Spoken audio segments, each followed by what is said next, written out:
السلام علیکم ورحمۃ اللہ وبرکاتہ۔ تحقیق کا سلسلہ جاری ہے اور جو 10 سال کا عرصہ جو ہے کم و بیش جو ہے میں نے تحقیق کا سلسلہ رکھا، تو اگر انسان جو ہے بہت ہی مزے کے واقعات میرے ساتھ پیش آتے، میں بہت پریشان بھی ہوتا، اس پہ میں ڈی موٹیویٹ بھی ہوتا کہ بس آپ نماز پڑھو، نماز پڑھنے کے بعد جو ہے انشاءاللہ جنت میں چلے جاؤ گے اور والدین کی تابعداری کرو۔ یہ کون سی جستجو میں پڑ گئے ہو کہ یہ تو علماء کا کام ہے؟ تو پھر اللہ پاک مجھے ہمت اور قوت عطا فرماتے۔ تحقیق کا سلسلہ یوں جاری رہا کہ نماز میں جب انسان داڑھی مونڈا ہوتا ہے تو تب سب لوگ اس کے دوست ہوتے ہیں۔ جب انسان داڑھی رکھا کر نمازی بن جاتا ہے، کسی مولوی کے ہتھے چڑھ جاتا ہے، تو پھر وہ یہ ہوتا ہے کہ علماء کی بات نہیں، مولوی کی بات ہے۔ میں علماء کا مخالف نہیں ہوں، ان کی جو قدموں کی خاک ہے میری آنکھوں کا سرما، اور جو کچھ بھی ہوں، جو تحقیق کا سلسلہ میں نے رکھا، یہ علماء کی ہی محفلوں کی برکت ہے۔ تو جب انسان داڑھی نہیں رکھاتا تب وہ ہر کسی کو مل رہا ہوتا ہے، اہل تشیع ہیں، عوام الناس کی بات کر رہا ہوں، اہل تشیع ہیں یا پھر جو ہے اہل سنت والجماعت بریلوی ہیں، اہل سنت والجماعت جو ہیں دیوبندی ہیں، اہل حدیث ہیں، جو بھی ہیں، جماعت المسلمین ہے، جماعت اسلامی ہے، تو اسی حوالہ سے جو ہے سب کو ملتا ہے۔ جب داڑھی رکھا لیتا ہے انسان تو وہ پھر ماتھے پہ جو ہے نا وہ مہر اور وہ ٹکا دیکھ کر جو ہے سلام کرتا ہے کہ یہ میرے مسلک کا ہے تو ٹھیک ہے، وگرنہ جو ہے اس کو سلام ہی نہیں کرنا۔ تو یہ سلسلہ کافی چلتا رہا، اس پہ بھی میں بتاؤں گا کہ میرے دوست کا واقعہ ہے، میرے ساتھ ہی ایسا ہوا، تو میرا اس پہ ایکسپیرینس ہے، اسی لیے میں یہ بات کر رہا ہوں۔ اب بات جو میں بتانے جا رہا ہوں کہ سلسلہ تھا کہ علماء اہل حدیث فرماتے ہیں کہ سینہ پر ہاتھ باندھنا چاہیے جب انسان نماز پڑھے، تو علماء دیوبند اور علماء بریلوی اہل سنت والجماعت دونوں فرماتے ہیں کہ زیر ناف ہاتھ باندھنے چاہیے۔ تو اس پہ تحقیق کرتے کرتے علماء دیوبند میں سے جو ہیں علماء کی اس ٹاپک پہ بیان سننے اور فیس ٹو فیس ان سے سوال کرنے،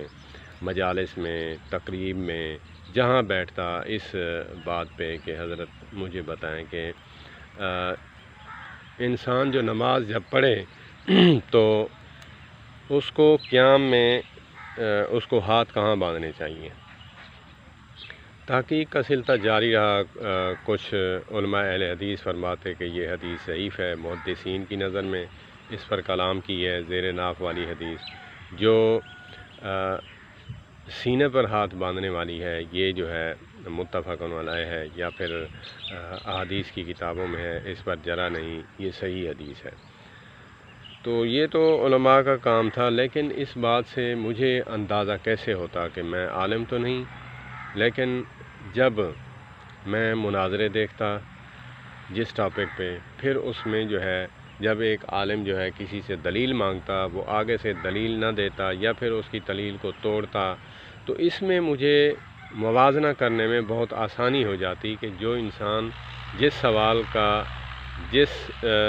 سوال کے ریلیٹڈ جواب دینا چاہیے تھا وہ جواب نہیں دے رہا، تو اس میں یہی ہے کہ یا پھر اس کو کرنے میں کوئی حرج نہیں ہے، یا پھر دونوں پہ حدیثیں ہوں گی، مسلکی تعصب کی بنا پر جو ہے یہ بتانا نہیں چاہ رہا۔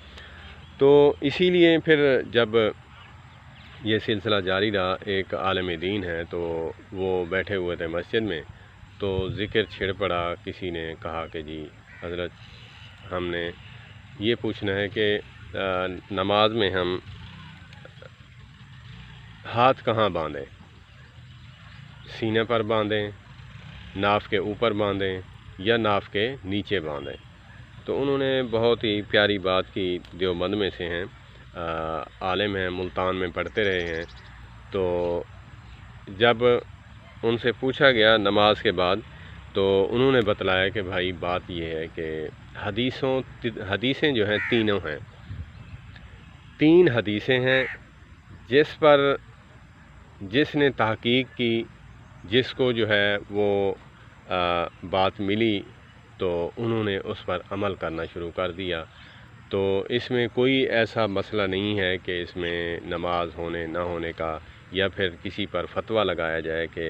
جو ہے نا تیری نماز نہیں ہوگی، یا پھر یہاں باندھنا ہاتھ ٹھیک نہیں ہے۔ تو انہوں نے کہا کہ جو سینے والی حدیث ہے، اہل حدیث اس پر عمل کرتے ہیں علی صدرہی، اور جو فوق السرہ زیر ناف، یعنی ناف کے اوپر، فوق السرہ، فوق کہتے ہیں اوپر کو، تحت کہتے ہیں نیچے کو، وہ تحت السرہ ہے اور یہ فوق السرہ ہے۔ تو یہ ناف کے اوپر باندھنا، یہ اس پر جو ہے امام احمد بن حنبل رحمۃ اللہ تعالی علیہ کے مقلدین جو سعودی علماء ہیں،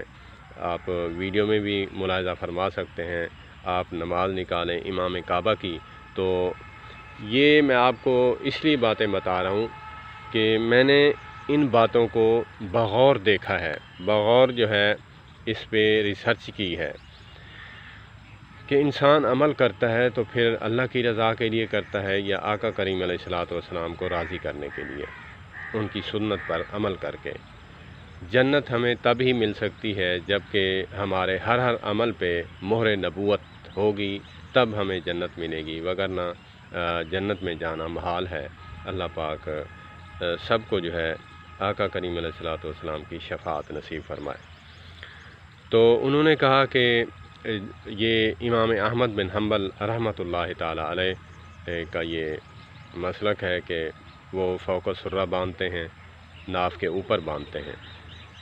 تو ہمارے امام ابو حنیفہ رحمۃ اللہ تعالی علیہ، اللہ پاک کروڑوں رحمت نازل فرمائے ان پر، جو انہوں نے ہمیں بتلایا ہے، ہم ان کی تقلید کرتے ہیں۔ انہوں نے اس حدیث کو لیا ہے فوق السرہ، نہیں سوری، تحت السرہ زیر ناف۔ تو اسی لیے ہم جو ہے کیونکہ مقلد ہیں، اسی لیے ہم اماموں کو فالو کرتے ہیں۔ جتنی تحقیق ان کی تھی ہماری نہیں، ہماری ناقص ہے، تو اسی لیے ہمیں جو ہے ان کے پیچھے چلنا چاہیے۔ انہوں نے جو بات کی وہ میں بات کر رہا ہوں، ان کی دہرائی ہوئی بات، ان کی رپیٹ کی ہوئی بات۔ تو اس میں مجھے معلوم کیا ہوا، جو انسان احادیث بھی نہیں پڑھتا یا پھر عالم بھی نہیں، اس کو کیا میسج ملا؟ میسج یہی ملا کہ آپ اگر سینے کے اوپر باندھ رہے ہیں، اہل حدیثوں کے پیچھے ہو، تو پھر سینے پہ ہاتھ باندھے رکھو، اس میں کوئی حرج نہیں۔ پھر اگر آپ فوق السرہ جو ہے باندھ رہے ہو تو اس میں بھی کوئی حرج نہیں، اس میں بھی حدیث ہے۔ اگر تحت السرہ باندھنا ہے تو پھر امام ابو حنیفہ رحمۃ اللہ علیہ کے مقلدین بن کر آپ باندھتے رہو۔ تو اس میں ہمیں میسج کیا ملا کہ ہم ایک دوسرے کو لان تان کرنے سے بچ جائیں۔ حدیثوں 3 ہیں، لیکن ہمیں جو ایک چیز بتائی گئی ہے دوسری نہیں بتائی گئی، تو اس لیے ہم اختلاف کرتے ہیں کہ دین یہی ہے جو اہل حدیث عمل کرتے ہیں، باقی لادینیت ہے جو یا پھر اہل حدیث علماء دیوبند جو جس پر عمل کرتے ہیں،